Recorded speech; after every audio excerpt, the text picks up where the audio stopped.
Bwana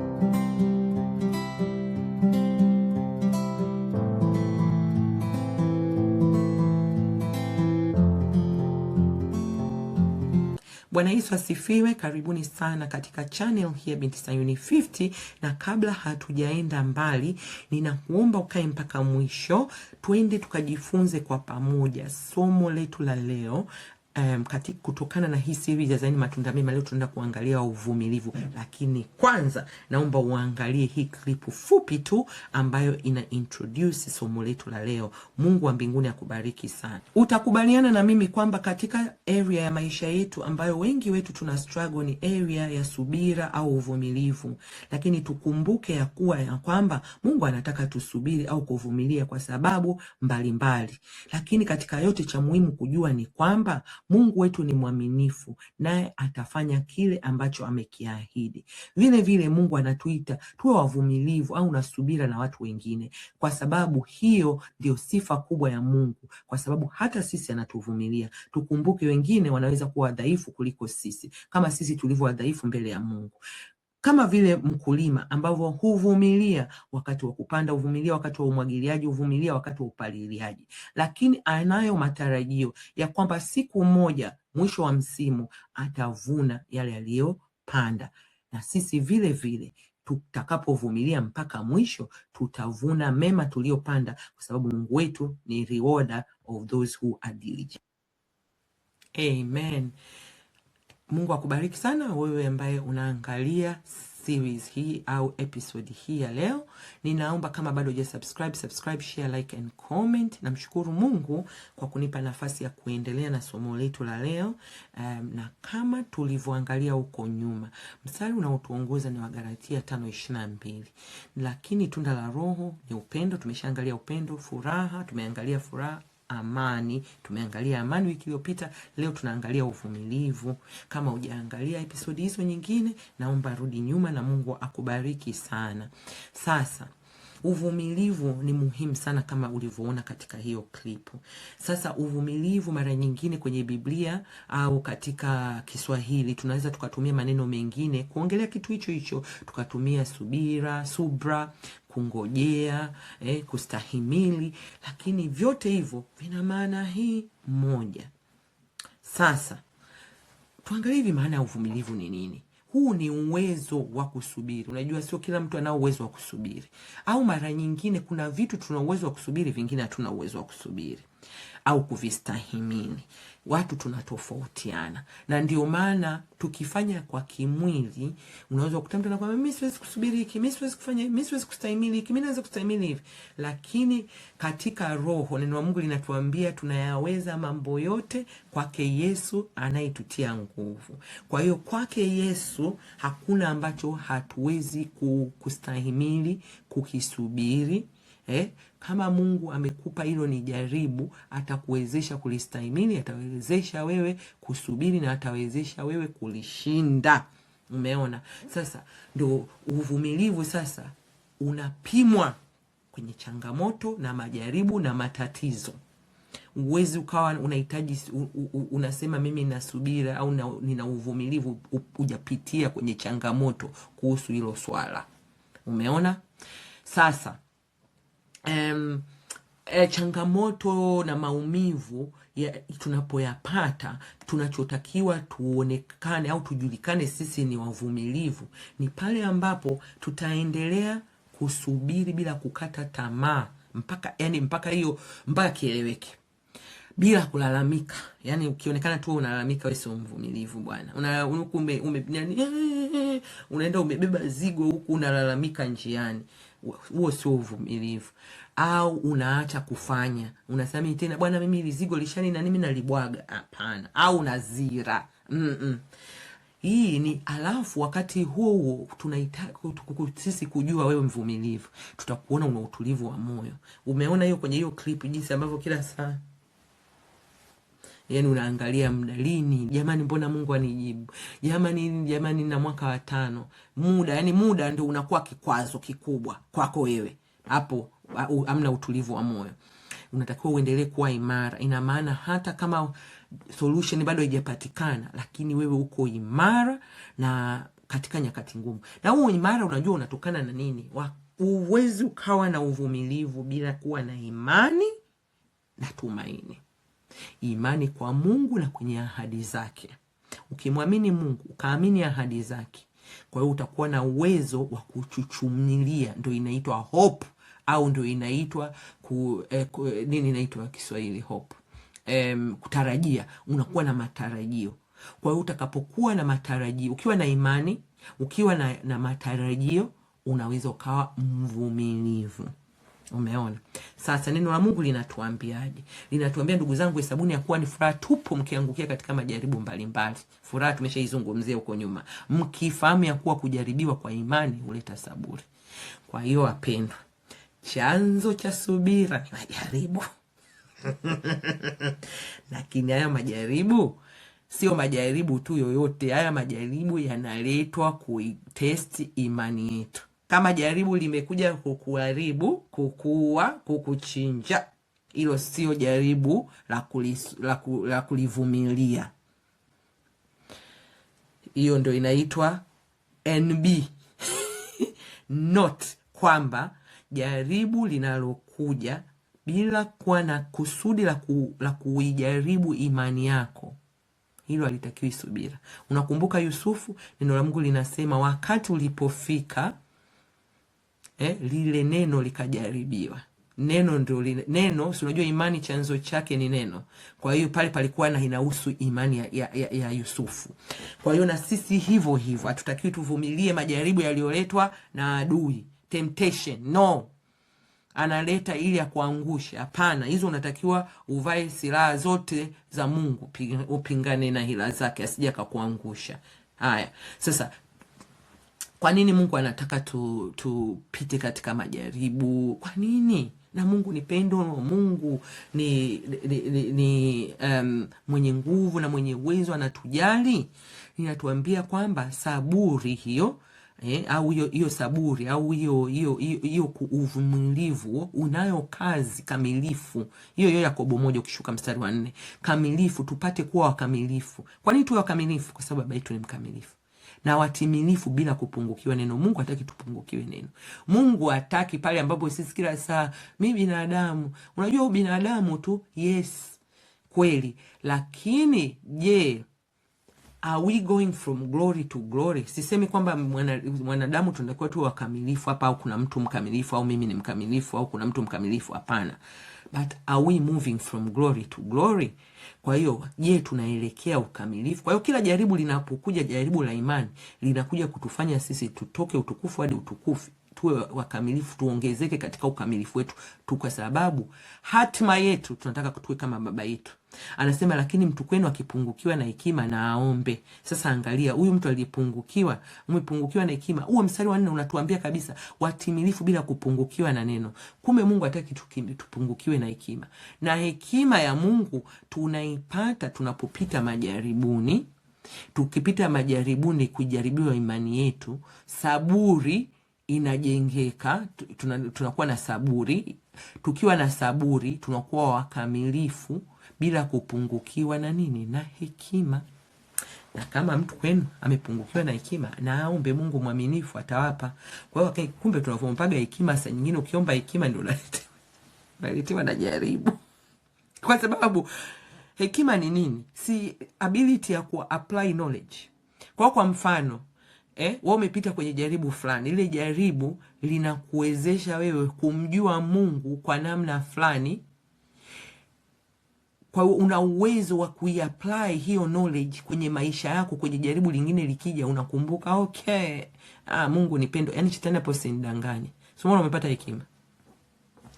Sasa tunatakiwa sasa tuvumilie nini? Mimi kwaga najiulizaga jamani, nilivyokuaga zamani mdogo, naenda kwenye maharusi, kila mtu akija, mama wa bibi harusi akija, mvumilie, vumilia ndoa kuvumilia. Mimi nimemvumilia babako. Akija baba naye vumilia, na mimi nimemvumilia nani mamako. Mnavumilianaga nini? Mbona hamtuambia mwandike hata vitabu mkasema ni kitu gani kinachowafanya nyie mvumilie? Au mnavumilia kitu gani? Huyu amefanya nini? Tuambieni huyu amefanya nini mpaka mnavumilia. Kwa hiyo na sisi hivyo hebu tuangalie maandiko yanasemaje. Kwa nini tunatakiwa tuwe na uvumilivu? kwa Bwana. Na huu sio kwamba neno zuri kwa Mungu ni kumngojea. Nilisema kungojea, kuvumilia ni vitu hivyo hivyo. Neno la Mungu linatuambia tukae kimya mbele za Bwana, tena nawe uwe na subiri na saburi, au subiri na saburi ni kitu hicho hicho, kwamba tuwe na hiyo saburi mbele za Bwana tunapoenda. Usimkasirikie yeye afanikiwaye katika njia yake, wala afanyaye hila. Ukomeshe hasira, uache ghadhabu, usikasirike, mwisho wake ni kutenda mabaya. Yani tukiacha tu kuwa na uwezo wa kumsubiri Bwana, tutatenda mabaya, kwa sababu Bwana anao wakati wake ambao sio wakati wetu. 1. 2, mara nyingine sisi hatuko tayari kupokea hiko ambacho tunakitaka kutoka kwa Bwana. 3, cha kwako labda sio emergency. Jamani, Mungu ni wa rehema na huruma, na anajua wewe mimi kuna vitu ambavyo vingine naombaga afu nafanya Mungu amenipa sasa hivi, silijua ni emergency. Haya, bado kuna mambo mengine you don't need. Bado sio kwamba tu utapata baadaye, hupati kabisa, you don't need. Kwa hiyo kama huna uwezo wa kumngojea Bwana, utakasirika, utamkosea Mungu. Na unamkoseaje Mungu? Utalalamika, utaghadhabika, utasema maneno yasiyotakiwa kusemwa. Wewe ni mwanadamu, wewe ni mavumbi, lakini unasema kama vile you are entitled. Haya, ndio wengine wanaacha na wokovu kabisa, anasema vile nikamtumikie shetani. Shetani anatoa haraka haraka. Shetani anatoa haraka haraka kwa sababu si mwangamizaji, mwizi, muaji. Lakini Mungu hana hiyo, yani hakupi kwa kukushawishi. Shetani anakupa kwa kukushawishi. Mungu anakupa kwa sababu anakupa yaliyo mema, kwa sababu mawazo yake ni mema, kukupa wewe amani and expected ending. Kwa hiyo lazima tuwe na uwezo wa kumngojea Bwana. Neno la Mungu tena linatuambiaje katika hilo? Inasema katika Zaburi 27, Zaburi 27 is now one of my favorite, ina ushuhuda wake. Siku moja nitautoa ushuhuda wake. Naamini ya kuwa katika English inasema if I didn't believe I would have fainted. Jamani, hatuwezi na haiwezekani kumngojea Bwana bila imani na bila tumaini. Anasema naamini ya kuwa nitaona wema wa Bwana katika nchi walio hai. Mngoje Bwana, uwe hodari, upige moyo konde, na mngoje Bwana. Bwana angojewagi na watu legelege. Watu legelege wataacha, utachoka. Usipokuwa na uwezo wa kupiga moyo konde, utachoka, utaondoka. Na ukiondoka tu ndio zamu yako inafika. Mimi jamani na ushuhuda, kuna siku moja nilikuwa namuomba Mungu zamani. Nikamwomba Mungu. Pakaja mtumishi wa Mungu kutoka nchi nyingine kuja kuhubiri kanisani. Siku hiyo sikuweza kwenda kanisani. Nimelala hivi, naona nimemiss graduation. Nikajua kabisa Mungu ananiambia, haya, ulikuwa unaomba, jibu lako limekuja, wewe umeamua kulala. Kwa hiyo ni kufanya nini kule? Ndio ekipa ndio kukosekana. Maybe nilikata tamaa, lakini tunachotakiwa wapendwa, lazima tuamini ya kuwa tutaona Bwana. Kwa hiyo siri kubwa ya kuweza kumngojea Bwana, kwanza tutakiwa tumjue Mungu. Tujue ya kwamba Mungu anaponifanya hapa nisubiri, sio kwamba anipendi. Yani shetani ndo anaitumiaga, Mungu akupende. Angekupenda ingekuwa nini? Mbona wengine wanapata? Mbona siri ni kwamba unamjua Mungu, kwamba Mungu ni mwema, Mungu ni mwaminifu, Mungu anakupenda, Mungu anakujali, Mungu anakuwazia mema siku zote. Unazijua ahadi za Mungu zinasemaje? Baada ya hapo unamwamini Mungu, unaamini ahadi zake. Je, unatumaini? Una uwezo wa kutarajia, unatarajia, sio tu unaamini alafu you don't have any matarajio. Sasa mifano mizuri ni watu ambao walimngojea Bwana mwenyewe. Ni Yusufu unamwona alimngojea Bwana kwa karibu miaka 13. Ile ahadi yake sio alipewa na miaka mingapi, lakini toka alivyouzwa na kaka zake miaka 17 mpaka anakuja kuwa prime minister miaka 30, alimngojea Bwana na alikuwa mtulivu. Na kweli Mungu aliuona wema wa Mungu katika nchi ya walio hai. Sasa Bwana Yesu je? Bwana wa mabwana, mfalme wa wafalme. Neno la Mungu aliacha enzi na mamlaka. Akashuka kajinyenyekeza. Na uvumilivu unakuja na unyenyekevu. Usipokuwa mnyenyekevu uko Wameshawahi kukaga kama sehemu kama benki hivi au hospitali, afu ukaona wale watu wenye hela hawapendagi kusubiri wale. Unamkuta mtu ana panti, anaenda anapiga pa anaenda anarudi. Lakini watu ambao wako wa kawaida tu nomo, wamekaa wananyenyekea, wanasubiri zamu zao. Maana watu wenye hela nao si wanajifanyaga wako busy, hawataki kusubiri. Labda na kwa Mungu, na ndio maana Mungu anasema kwamba it will be hard for the rich kuingia ufalme wa Mungu. Na mara nyingi tunafikiria ni rich ya nani, ya pesa. Jamani, rich ya spirit.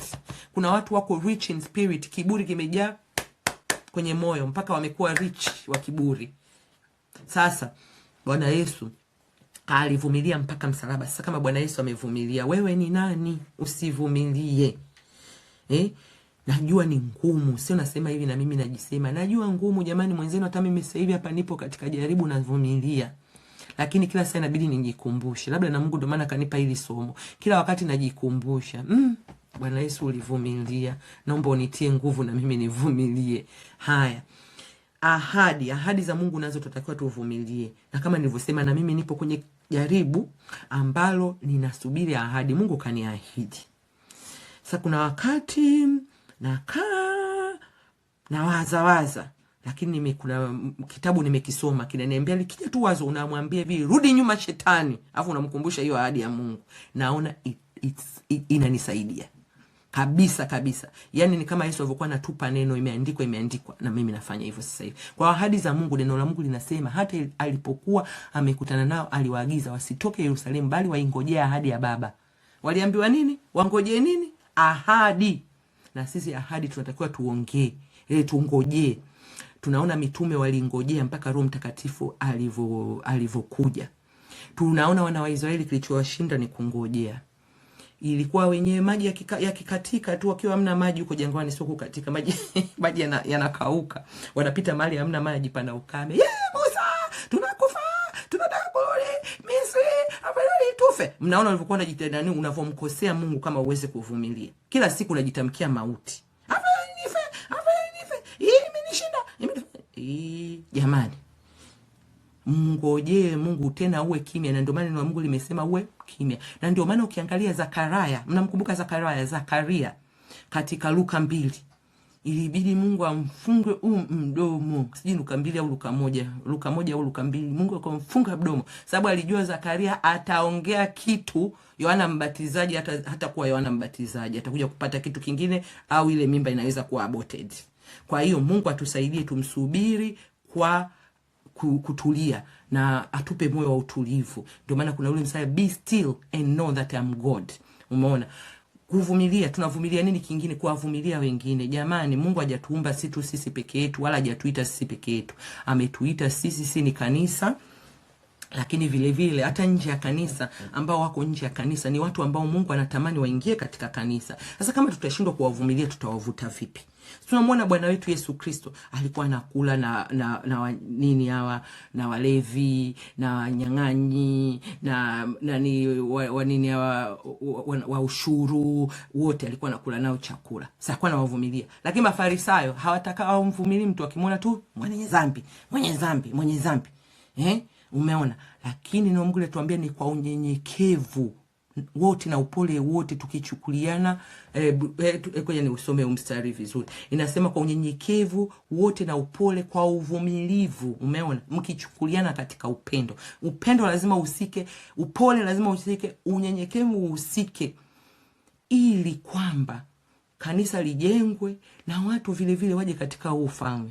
Tunamwona Daudi jinsi ambavyo aliwavumilia watu 200 ambao walikuwa wanyonge wakati wa vita. Nenda kasome waraka wa kwanza wa Samueli sura ya 30. Palikuwa na watu 200 walioshindwa kwenda vitani. Aliwavumilia, akasema no, sio kwa sababu wameshindwa kwenda vitani na wenyewe wasipate hizi nyara kama wale walioenda vitani. Kwa wakati huu walikuwa wanyonge. Na sisi vivyo hivyo tukumbuke kwamba haya mambo, leo mimi nina nguvu, kesho fulani ana nguvu. Leo mimi katika area ya uponyaji nina nguvu, likija kwenye swala la nini sina nguvu. Mwenzangu huyu ndio atakayenisaidia. Jamani, sisi ni viungo katika Kristo, tunahitajiana. Na vile vile watu wengine ndio namna ambayo tutawavuta watu tukiwavumilia. Umeona? Uvumilivu unatakiwa katika kumtumikia Mungu. Jamani, kwenye kumtumikia Mungu uvumilivu, especially hizi siku za mwisho. Mambo ni mengi, muda ni mchache. Neno la Mungu linasema kwa bidii si welegevu, mkiwa na juhudi katika roho zenu, mkimtumikia Bwana kwa tumaini. Umeona tumaini, nilikwambia hiyo. Mkifurahi, furaha tulishaiangalia kule, katika dhiki na katika kusali, mkisubiri katika kusali. Kusubiri ndio uvumilivu wenyewe katika kusali na mkidumu. Umeona? Wakati huu wa mwisho, hata mimi jamani, ni mtego ambao namuomba Mungu. Tunaweza tukajikuta kwa sababu ya muda tunakimbia sana, tunamtumikia Mungu, hatudumu katika kusali, hatudumu katika maombi, hatudumu katika kumtegemea Mungu. Lakini panatakiwa pawe na uvumilivu. Na vile vile tutakiwa tuvumilie, tujue kwamba wakati wa kumtumikia Mungu kutakuwa na majaribu. Jamani, kutakuwa na watu kwenye huduma tunazofanya na tunazomtumikia Mungu. Mamlaka mbalimbali zote zinahitaji uvumilivu. Tunatakiwa tuwe na uvumilivu. Paulo alionyesha hiyo ability, kwa sababu tumesema uvumilivu ni uwezo. Alikuwa na huo uwezo wa kuvumilia majaribu. Kuna mahali ameandika, jamani, this is how many times nimepitia shipwreck, magereza, nimepigwa mijeledi, karibu kufa mara 3, lakini I'm here, bado namtumikia Mungu. Watu ukiangalia watu ambao walifanya nao kazi, kuna wengine walikuwa wazuri, kuna wengine ilibidi aambie bwana mimi na wewe basi, na kuna wengine akamwambia wewe na kukabidhi kwa shetani. Haya, mamlaka, kuna mamlaka ya Kirumi, alivumilia. Hata kuna wakati alikaa gerezani akijua kabisa mimi naweza nikatoka kwa sababu mimi ni Mrumi na sio nina haki, nina dual citizenship. Lakini alivumilia kwa wakati sahihi, akajifunua yeye ni nani. Mungu atupe uvumilivu. Kingine ambacho ni muhimu, tunatakiwa tuvumilie katika kutenda mema. Jamani, dunia ya leo sio kama ya zamani. Zamani unajua watu hata ku acknowledge, ulikuwa na acknowledge ukimtendea mema. Siku hizi kuna watu hata acknowledge, anaona ni haki yake kutendewa mema, au hata hujamtendea mema vya kutosha, kwa nini acknowledge? Sijasema hata aseme asante, acknowledge tu kwamba jamani, yule kanitendea mema, yule mtu mwema. Yani hata kwa siri. Mungu atusaidie. Ndio tunaambiwa tusichoke hivyo, tutende mema, tutavuna kwa wakati. Utavuna kwa wakati. Haijasema utavuna wakati huo. Unaweza ukamtendea mtu leo ukavuna miaka 30. Sinategemea na mbegu. Mbegu nyingine zinakaga miezi, nyingine wiki, nyingine miaka. Vyovyote utavuna kwa wakati wake. Ndio ile clip ilikuwa inaonyesha. Kwa hiyo kadri tupatavyo nafasi, tuwatendee mema, hasa watu waliomwamini Mungu. Kwa sababu hawa ndio familia yetu, hawa ndio tutakuwa nao mbinguni. Hawa ndio tunatakiwa tutiane moyo. Sijasema tusiwanani wengine. Musa, angalia Musa alivyowavumilia wana wa Israeli. Kawavumilia mpaka kuna wakati Mungu alitaka kuwaua wote, aanze taifa tena na Musa. Musa kamlilia Mungu, Mungu naomba waache, naomba, Mungu akawaacha. Baada dakika 2 wao wamemkosesha Musa, akapiga mwamba mara 2. Watu waliowavumilia. Lakini bado Mungu anatu encourage, anatuambia tuwavumilie. Watu wote tuvumilie, ili tuwatendee mema. Lazima watu kwanza tuwavumilie. Nakumbuka katika somo moja wapo ambalo nilikuwa nafundisha zamani, wanaita British value moja wapo ni tolerance. Na wanakuambia tolerate everyone despite of their beliefs, despite of whatever. Ziko vipengele vingi. Ili nini? Usipoweza usipoweza kuwavumilia, huwezi kuwatendea mema. Haya, kingine tunatakiwa tuvumilie, cha muhimu sana kuliko vyote. Tunatakiwa tuvumilie hata kuja kwake Bwana Yesu, Wagalatia 6. Kwa hiyo ndugu zangu, vumilieni hata kuja kwake Bwana. Tazama, mkulima hungoja mazao ya nchi yaliyo ya thamani, huvumilia kwa ajili yake hata atakapopata mvua ya kwanza na ya mwisho. Nanyi vumilieni, mthibitishe mioyo yenu, kwa maana kuja kwake Bwana kuna karibia. Wapendwa, tunatakiwa tuvumilie. Bwana Yesu yuko karibu, Bwana Yesu yuko malangoni. Bwana Yesu anakuja, na amesema atakuja kama mwivi. Lakini nikwambie ndugu yangu, atakuwa mwivi kwa wale ambao wamtarajia. Wanaomtarajia watakuwa kuna kialamu tu kitakuwepo cha kujua kwamba hapa sijui kitu gani kinatokea, lakini something is going to happen. Sasa kama wewe bado hujampokea Bwana Yesu, Bwana Yesu yu karibu kuja. Wakati ni huu, mpe Bwana Yesu maisha yako, ili usiwe kati ya wale ambao wataingia katika dhiki kuu. Mpendwa, dhiki kuu sio kitu ambacho unaweza ukajitoa mwenyewe.